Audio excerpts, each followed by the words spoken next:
é crime. É. É crime e, assim, tentativa de homicídio, inclusive, é crime para ser julgado no tribunal do júri. Não é para juiz singular que vai sentar lá, é para ser submetido a júri. E elas são inocentadas. Não vão ser julgadas.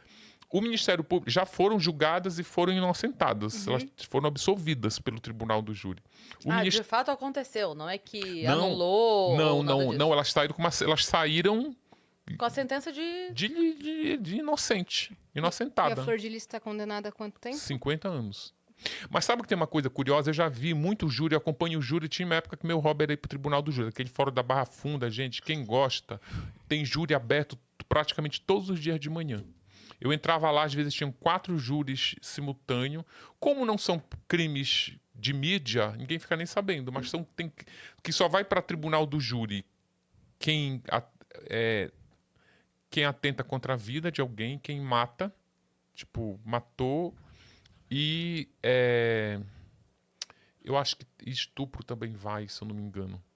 Crimes sexuais. Então, assim, eu já vi júri de um homem que matou a mulher com machado e foi absolvido pelo tribunal do júri. Porque o que é o tribunal do júri? São as pessoas da própria sociedade julgando o seu par. Tipo, você matou a sua companheira, então nós aqui vamos te julgar, porque nós somos da mesma sociedade. A gente pode chegar à conclusão que a gente entende porque tu matou, tipo, ela tinha que morrer, sei lá o que o júri passa para a cabeça do júri e te inocenta.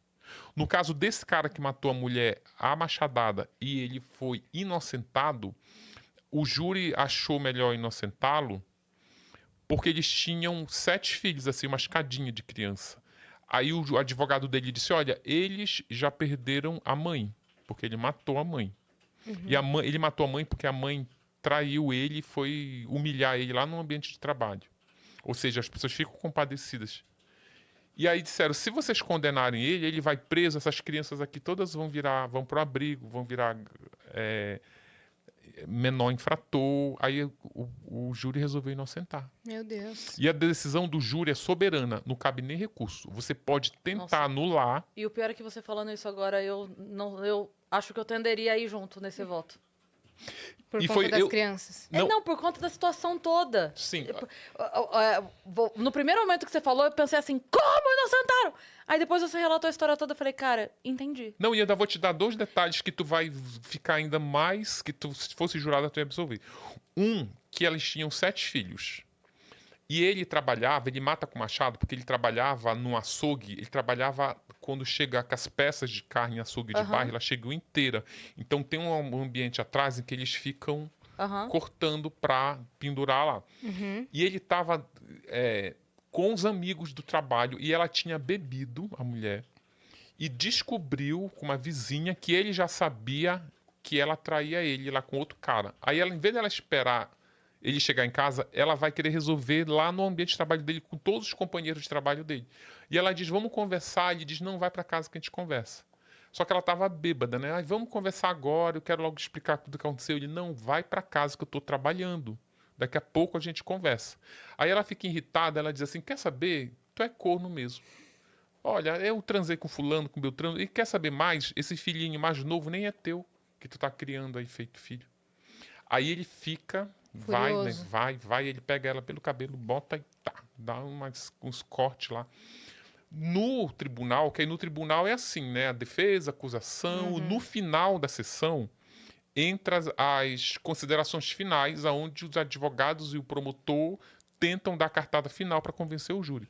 O que o advogado dele fez? Mandou entrar os filhos dele, todos de mão dada, assim. Como ele já estava preso há 2 anos, que as crianças não vêem há 2 anos, elas começam a chorar porque estão vendo o pai.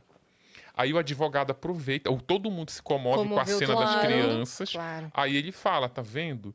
A senhora aí, quando estiver lá na sinaleira, parada no sinal, que chegar lá um menorzinho lá com um revólver para pegar seu celular, pode ser um desses aqui, porque quem vai, e vão para abrigo, para adoção, quem vai adotar crianças de pele preta, que aqui no Brasil todo mundo quer o branquinho de olho claro. Quem vai... Esse aqui com... E 7 irmãos? 7. Então, porque normalmente na adoção, não é uma regra, mas tende-se a priorizar a adoção junto, né? Quando Sim, são irmãos. sim, sim. E aí, 7? 7. Imagina. Sim. Nunca. Não vai. Vai separar, vai... Enfim. Sim. Aí absolve. Tipo, por isso que eu não fiquei tão assustado das meninas, tão impressionado das filhas da Flor de Lis assumirem crime e serem inocentadas. Porque também eu, no meu entendimento, eu tentando analisar a cabeça do júri, que eu acompanhei o julgamento, tu tem uma rainha, que é a Flor de Lis, uma mulher extremamente manipuladora, que convenceu toda uma prole a cometer um crime do qual ela ia ser a beneficiária. Aí já tinham 2 condenados, que é o Flávio, que é o filho biológico que atirou nele, amando dela. Tem a Simone, que não é mandante, mas assume que é mandante para livrar a mãe. E ela é condenada a 37 anos de cadeia. Tem a mãe, que é a mentora intelectual, foi condenada a 50 anos. Eu acho uma pena pesada, 50. Tu vê, a Suzane matou 2, pegou 39. Ela matou 1, pegou 50. Ou seja, já tem todo esse povo condenado, aí eles olham ali, se você sentar num banco de júri e falar a verdade, mas aquela verdade verdadeira, sabe a verdade cristalina, aquela que tu te emociona, aquela que tu te convence, que em nenhum momento tu duvida, isso conta muito. Sim.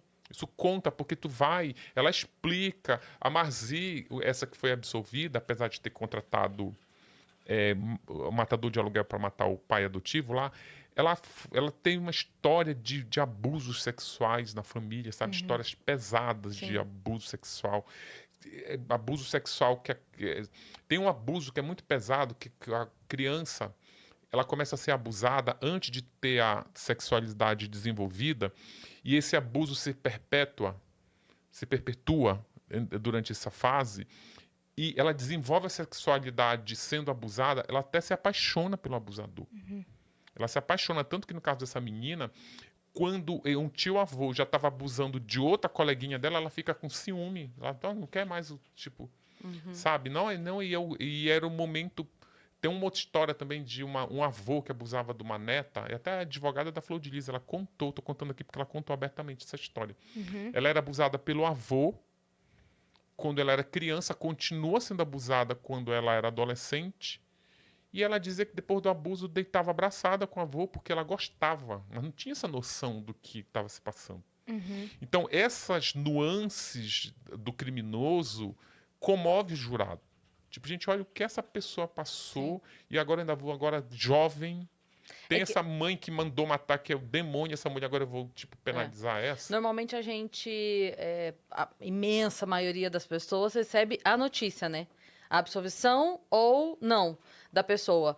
Esse olhar mais atento que você tem de ir lá pessoalmente, de repente, de acompanhar, de ouvir a história toda, não que justifique o crime de forma alguma, não é isso que eu quero dizer, mas de ouvir a história da pessoa e entender por que o júri tomou decisão A ou B.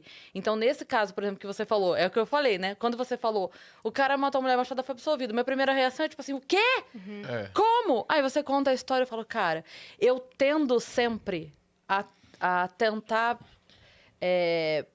ignorar na história o gênero para tomar a decisão da culpa ou não, sabe? Sim. Eu sei que em termos de força física, o homem tende a ser mais forte que a mulher, então é muito mais fácil, por assim dizer, o homem conseguir fazer o mal físico a uma mulher do que o contrário, mas diante do histórico que você me conta,